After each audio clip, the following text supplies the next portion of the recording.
Oh hey, didn't see you there. Welcome to another edition of Socrates Explains Everything. My name is Socrates. I like to explain things. Today's an auspicious day because today the world is going to cross 2 million cases of coronavirus. It's an unfortunate, can't call it a holiday, but an event. Yeah, and then I'll give you an idea of where to go to. Alright, Then I'll give you an idea of where to go to. so basically in the first million took from the end of November until the 3rd of April for the first million cases to pass. And on April 3rd, we crossed 1 million cases across the world. And on the 4th, there was 100,000 new cases, or a 10% growth rate for the disease, which is an incredible exponential growth rate.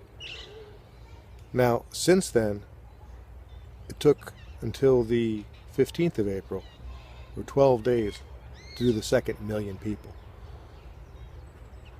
Now, at this point, the worldwide growth is only 60,000 new cases a day. So at this point, the growth rate has been dropped down from 10% to 3% because social distancing is actually starting to work, and we're having a positive effect on the disease. And you can see it in the curves where a very clean exponential curve very consistently can be seen across the world and across individual countries. But if you look down at the individual level and how different nations have reacted to requirements, lockdowns, and levels of lockdown, in the United States there's currently 610,000 cases, and just now there's 27,000 new cases in the last day, which is under 5%, which is good. They've broken the back of the growth curve because, again, around 10% daily is the natural growth curve for coronavirus, so it would appear anyway. I mean, you can look at Spain, which had a huge outbreak and got ahead of it as quick as they could with 177,000 total cases. And in the last day, they only had 2,500 new cases, which is under 2%, actually under 1.5% growth rate. So at this point, the Spanish authorities and the Spanish people have done a pretty good job of keeping it down. I mean, Italy was one of the worst cases around the world, and they have a total of 162,000 cases, but they only had 3,000 new cases the last day, which is higher than Spain, but still under 2%, which is getting close to being able to crush the disease. Germany, which had an incredibly fast reaction, has 132,000 cases, but they just had over 1,000 new cases yesterday, which is under 1%, which is definitely the trajectory you want to be on. And you can compare that to the United Kingdom, which was slow in the response, and they have a total of 94,000 cases, but with 5,000 plus cases new just now, their growth rate is just under 6%. So it's better, but by no means out of the woods yet. You know, Iran had one of the worst initial cases. Their culture just lent itself to coronavirus transmission. But now with 76,000 total cases and just over 1,500 new ones this last day, they've cut it all the way down to 2% growth rate, which is pretty phenomenal. Here in the Netherlands, with 27,000 infected, we only had about 900 new cases yesterday, but that's still around a 3.5% growth rate. And the social distancing measures are working though, so it's just a matter of maintaining it and giving less opportunities for the disease to transmit itself. I mean, you can compare Canada, which is very similar in infection rate at this point, or infection size, with another 27,000 cases, but they had 1,500 new cases yesterday, which gives them approximately just over a 5% growth rate. So again, they've knocked it in half, but they still have more to go. And then some of the countries where it's getting worse, or at least have more to do, or the methods have not been as effective as they could be, or need to be, is like Turkey, with 65,000 total cases, but with over 4,000 new cases, they're still at around a 6% growth rate. and that's still just way too high.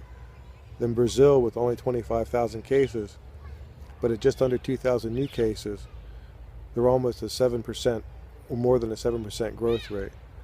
And again, the measures are just starting to take effect in these places. You know, a lot of discussion was made of Russia.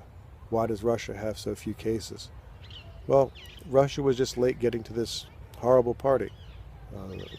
For whatever reason, the diseases hadn't been tracked there or hadn't gotten there. But now Russia has 24,000 cases and one of the worst growth of any country I could find, with almost 3,000 new cases yesterday. They're averaging about a 12% growth rate, so even higher than the disease sort of on the natural left open curve. So Russia is definitely highly affected, and you can see almost a perfect exponential curve when you look at the graph. You know, India is another country that is huge with well over 1 billion people, and with only 11,000 infected, but they had 1,000 new cases in the last day. And so you're looking at about 9% growth rate with the country with 1 billion people. That's just not good. You know, Sweden has done a different job of it with a more loose version of lockdown, and you can kind of see it in their chart. Doesn't really want to flatten, but so fast, with 11,000 total cases and only 500 new ones, it's still more than a 4% growth rate. And we'll see if this can fully flatten. They've obviously done some work to keep it down because it's not at the 10%. And the worst one I could find anywhere, unfortunately, was Peru, with only 10,000 infected. But yesterday they recorded 2,500 cases yesterday, which is more than a 20% growth rate.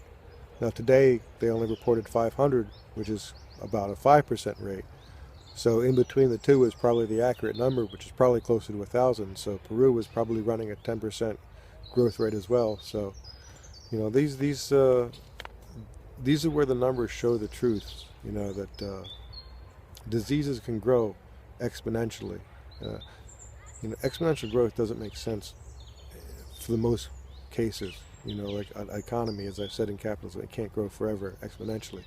But diseases, viruses, bacteria, they use exponential growth as a survival strategy, knowing at some point they will max out their resources or whatever, but in the process they will create uncountable trillions of them. Have you ever seen a bacterial mat? It's a physical bunch of stuff that's just literally nothing but bacteria. Trillions upon trillions of bacteria. Because bacteria can grow exponentially until they overwhelm the situation and their conditions and the environment. And coronavirus is an incredibly good exponential growth virus. So we have to take this seriously, keep doing social distancing. You can see where it works and, you know, where it's not working or being applied. Because Russia has one of the scariest looking curves you can possibly see. You know, it's a very clean curve, so it gives you a little bit of confidence in their data or the data reporting. You know, one thing with data is any errors are consistent. I only look at these same Johns Hopkins numbers. You know, when there's a change in the recording, you'll see a sudden bend in the curve, and then you essentially average out that curve. When it's a little bit jaggedy, you just sort of draw an averaging line through it, and you can essentially see, or is it going this way and vice versa, and the averaging line that goes through it, and that's how you look at your average curve. But I think that we're on the right path, and at some point we'll get to go back to society, which would be nice, because I kind of miss it. And well, unfortunately, hopefully we won't hit 3 million. You know, hopefully we'll keep this 3rd million will take forever to happen. That should be the goal. You know. So anyway, keep yourselves healthy. Wash your hands. Like and subscribe to the video. Did you make it this far? I'm impressed. Anyway, take a look around.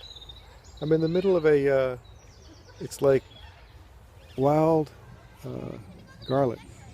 The whole place smells like garlic.